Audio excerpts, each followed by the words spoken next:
UP के हमीरपुर जिले की राठ और हमीरपुर सदर विधानसभा में सपा प्रत्याशियों के समर्थन में जनसभा को संबोधित करने पहुंचे सपा सुप्रीमो अखिलेश यादव ने वर्तमान भाजपा सरकार पर निशाना साधते हुए मुख्यमंत्री योगी आदित्यनाथ को आड़े हाथों लिया।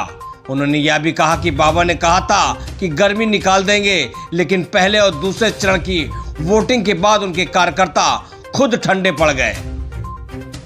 पूर्व सीएम अखिलेश यादव ने योगी आदित्यनाथ पर निशाना साधते हुए कहा कि बाबा सुबह उठते हैं, अपने आप का चेहरा शीशे पर देखकर गुंडे माफिया की बात करते हैं, लेकिन अब बाबा के चेहरे में 12 बज गए हैं। उन्होंने कहा कि बाबा पैदल हो गए हैं।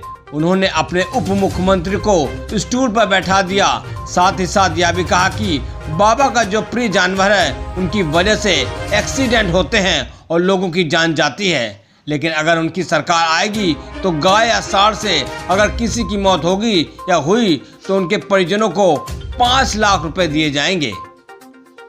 वहीं उन्होंने हमीरपुर के लोगों को लुभाने के लिए यह भी कहा कि नेशनल हाईवे 34 में रोजाना एक्सीडेंट होते हैं। अगर उनकी सरकार आएगी तो इसे 6 लाइन में बनाया जा सकता है, जिसमें प्लेन भी उतर सकते हैं। हमीरपुर से अमर स्तंभ के लिए महेंद्र सिंह की रिपोर्ट।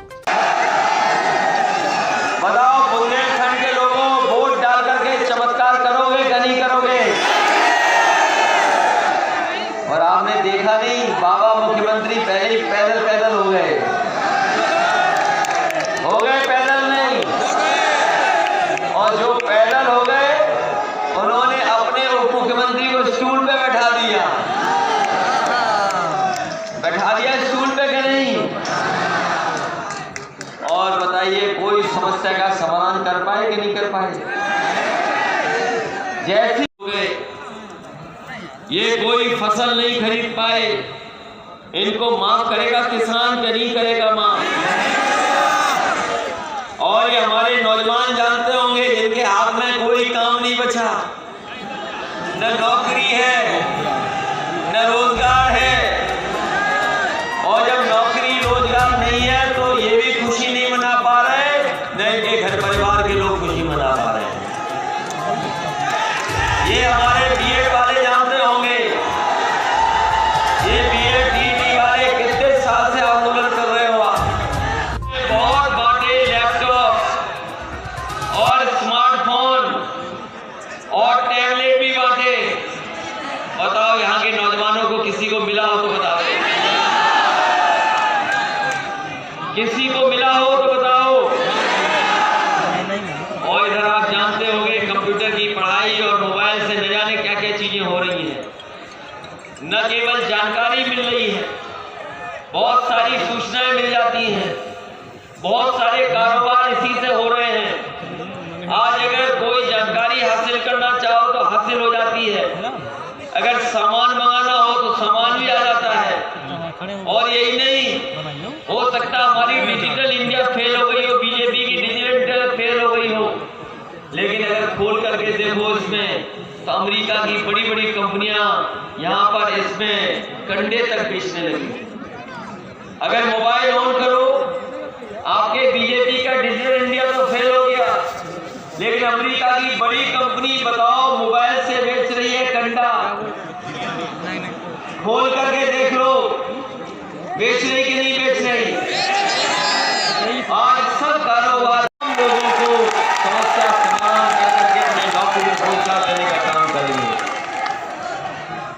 जो लोग नौकरी नहीं दे पा रहे, रोजगार नहीं दे पा रहे, वो कह रहे हैं जो सरकार नौकरी और रोजगार नहीं दे पा रही सरकार, वो सरकार कह रही है गर्मी निकाल देंगे।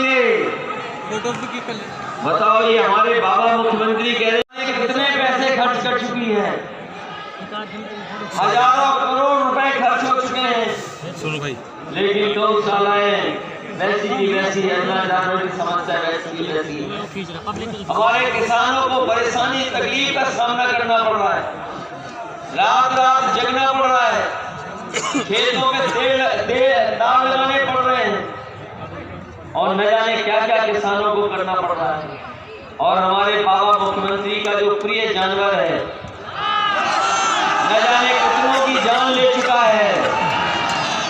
बताओ, जान ले चुका कि नहीं ले चुका? एक्सीडेंट कर देता है सड़क पर, बड़ी संख्या में लोगों की जान गई है। हमीरपुर में भी गई होगी जान, न जाने कितने लोगों की। इसलिए समाजवादी पार्टी ने तय किया है कि अगर सांड और जानवर की वजह से किसी की जान गई होगी तो उस परिवार की 5 लाख रुपए से मदद करने का काम समाज। लेकिन जब से बाबा मुख्यमंत्री ने 100 का 112 किया है, हमारी पुलिस का भी कबाड़ा कर दिया है। कबाड़ा हो गई कि नहीं हो गई? और ये डबल इंजन की सरकार में कोई चीज डबल हुई है तो वो भ्रष्टाचार हुआ है, डबल भ्रष्टाचार। इसलिए इस मौके पर हम आपको कहना चाहते हैं कि जब से समाजवादियों ने कहा है कि 300 यूनिट फ्री बिजली होगी, तब से हमारे बाबा मुख्यमंत्री को बिजली का करंट लग गया है। बताओ, बिजली का बिल आपके पास आता था तो बिजली का बिल आकर के करंट लग रहा था कि नहीं लग रहा था?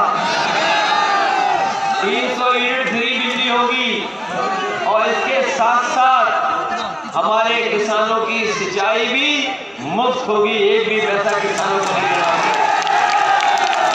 जब मैं पिछली बार आया था तो यहाँ पे पत्रकार साथियों ने मुझसे पूछा था, तो मैंने कहा कि अगर हमें बुंदेलखंड के लिए अगर विशेष कारखाना उद्योग लगाने के लिए मदद करनी पड़ी, यहाँ बहुत सारे पुराने इंडस्ट्रियल टाउन भी है, इंडस्ट्रियल जगह भी छोड़ी गई है, हम उनको विशेष मदद करने का काम करेंगे जिससे यहाँ पर कारखाने लग सके, उद्योग लग सके।